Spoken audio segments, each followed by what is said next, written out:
Щеш хора! Сега тук идваме на полето на още по-забавната част. Тук има ограда с ток.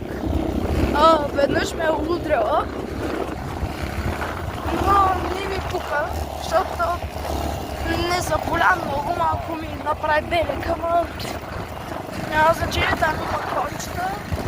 Там има крави, ще ме пречат на пътя най-прямо. Ама не бе, те са зад, чак зад това нещо. Вижте са... Не, чакай да увелича на камерата. Вижте хора, там има една преграда голяма, дето не могат да я изкачат. Що е? Защото сме бавни, бе. Не сме. Хора, ето дигаме двамата не 100. Той си мисли, че това е бавно. Хора, дигаме 100 двамата. Хипти пъти.